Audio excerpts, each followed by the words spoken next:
Takulandirani ku AMTV Malawi kuchimake kwa nkhani zenizeni. Ngati nkhani imeneyo kuno kulibe, dziwani kuti nkhani imeneyo ndi yabodza.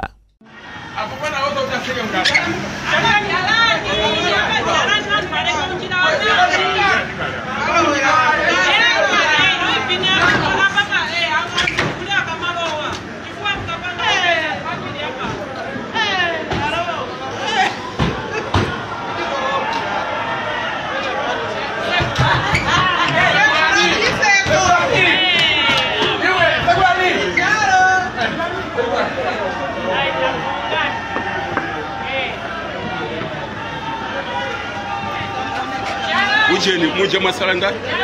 Jalani kazo.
Apa ndi mzinda wakulu kwambiri umene osatira achipani cha DPP anyamuka ambirimbiri kuchoka ku Rumbi kumene kuli kwa Jatu Mhango komanso madera ambirimbiri a Mzuzu City amene mukumonayi wanyamula ndithu galu atamveka salu kapita makaka achipani cha Malawi Congress Party ndi kumayerekeza atamudula komano kumbuyo kwanga kuti kubwera khwimbira wanthu likulu kwambiri la wanthu amene akuyipa nyimbo komanso ena ali magalimoto komanso ena ndi akubwera pasambirimbiri anthu onsewa akubwera ndithu Mzuzu Court pamene pakhale pakufika olemekezeka Japi Mhango nthawi ina iliyonse panopo adakali kumaofisa SB kumene ndithu walepa ma statement pokonzekera kuti abwera kukhoti patipa landapauta mzuzu khoti pamene mkona anyamata ambirimbiri komanso osatira chipani cha DPP ambirimbiri mogosogozedwa ndi Deputy Director of Youth muona Daniel Nkhata komanso timasapota ambirimbiri ochokera madera osiyanasiyana kuno kumzuzu akuyimba akuvina mzuzu panopa yatekeseka mzuzu panopa yabalalikiratu traffic jam palibenso aliyense amene angaduse magalimoto onse njira zonse ndionena kuti no atsekedwa palibenso aliyense amene angaduse monga amene kuoneramo mzuzu site yonse yatekeseka Japi Mhango effect palibenso amene angayende support a DPP alanda town ya mzuzu akuimba nyimbo monyadira kuti Goliati uwalephera msiku la lero kumene chikwama ndi ichi kusapereka solidarity zipani zosusa boma ndi zimene inenso ndikamangidwa zimapereka solidarity pali UTM pali DPP pali Afford UDF kumangidwa kwa Japi Mhango ngani ni ndare ngani ni ndare koma mwachedwa it's a long time mwachedwa munali kuti kwakhala 90 days kuchisaku izi ni ndare koma ifeyo ndesi wonjenjemera Bwana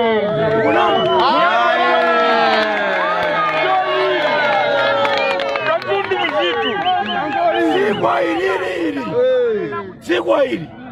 kumangidwa kusakale kwa ndare kusakale kwa mafoni chilungamo chiziyenda ngati madzi kodi anti-corruption bill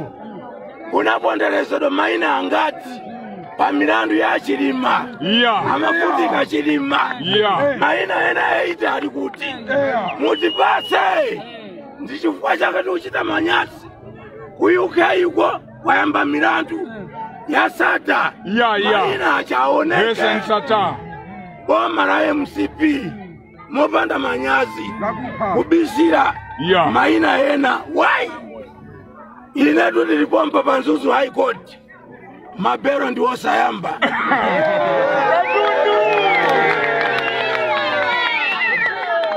ndikuthokoza kwambiri sipani solidarity uwu ndiye umodzi timene tikufuna chifukwa tikasiyirira apa sikwa ili ndikubwereranso ku chipani chimodzi ndikunama tiyeni mutipemberere Japi ziyende bwino ife tilipo mpano kaya kuchezera tichezera Chabuno bwana mayakula